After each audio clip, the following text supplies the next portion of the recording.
Bienvenue dans cette nouvelle vidéo. Nous allons voir comment effectuer un test d'égalité des espérances ou encore les t-tests en utilisant l'utilitaire d'analyse.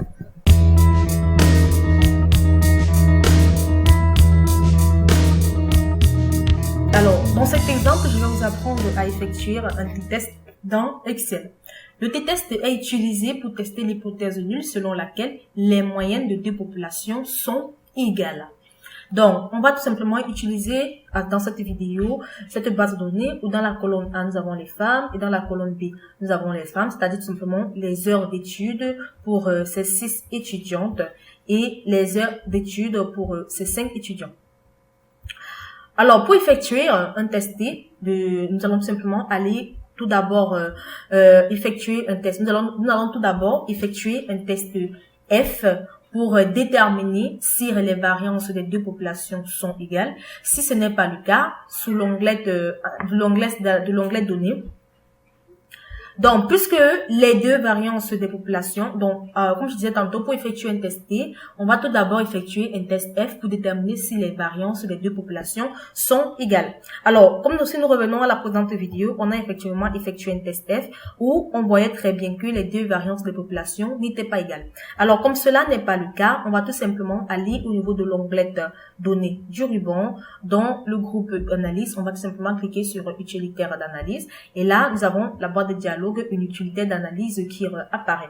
Et on va tout simplement sélectionner le test, le t-test, qui est le test d'égalité des expériences, deux observations de variances différentes. Ensuite, on va cliquer sur OK.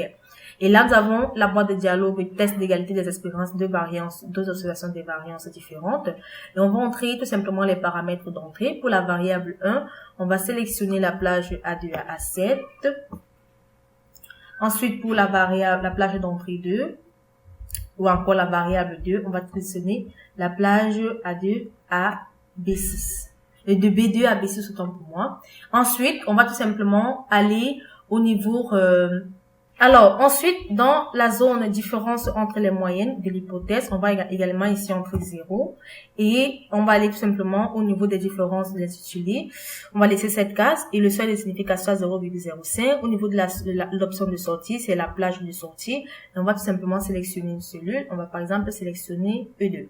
Lorsque nous avons terminé, on va tout simplement cliquer sur OK pour apporter, voir le test. Et là, nous avons tout simplement le résultat qui est le test le test d'égalité des espérances, deux observations des variances différentes. Je vais essayer d'agrandir les cellules. Alors, nous avons la moyenne pour la variance 1 qui est de 33 et pour la variable 2 qui est de 24,8. La variance qui est de 121,7 pour le deuxième. Les observations qui sont de 6 pour la première variable, c'est-à-dire les femmes, et de 2 pour les 5 pour les hommes. La différence d'hypothèse des moyennes qui est de 0. Le degré de liberté qui est de 7. La statistique T qui est de 1,47. Le P unilatéral qui est de 0,09, la valeur critique de T unilatéral qui est de 1,89, le P bilatéral qui est de 0,18 et la valeur critique du T bilatéral qui est de 2,36. Alors, pour conclure, nous allons simplement faire, nous faisons tout simplement un test bilatéral inégal. Tout simplement, si le test statistique T est inférieur au test critique. Alors, comme je disais tantôt, si le test statistique T est tout simplement comprise entre moins le test le test de la valeur critique de T bilatérale, également qui est comprise entre moins le test de la valeur critique bilatérale et le test de la valeur critique bilatérale, alors nous allons tout simplement rajouter l'hypothèse nulle.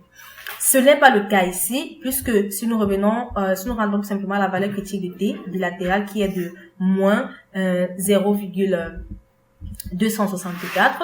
Donc, comme nous pouvons le constater, moins 0,264 est inférieur à 1,47 qui est également inférieur à 2,364. Par conséquent, nous ne rejetons pas l'hypothèse nulle. La différence observée entre les moyennes de l'échantillon qui est de 33 et moins 24,8 n'est pas suffisamment convaincante pour dire que le nombre moyen d'heures d'études entre les femmes et les hommes diffère de manière significative. Donc voilà en quelque sorte comment effectuer un test d'égalité des espérances. J'espère que vous avez aimé cette vidéo de l'entreprise Excel Global, entreprise spécialisée dans les prestations de services Microsoft Excel. Si vous avez aimé cette vidéo, n'oubliez pas de vous abonner et de cliquer sur le bouton j'aime et ensuite de la partager. Si vous avez des questions à poser, vous soyez libre de les poser dans l'espace commentaire. Nous allons nous retrouver très prochainement dans une nouvelle vidéo.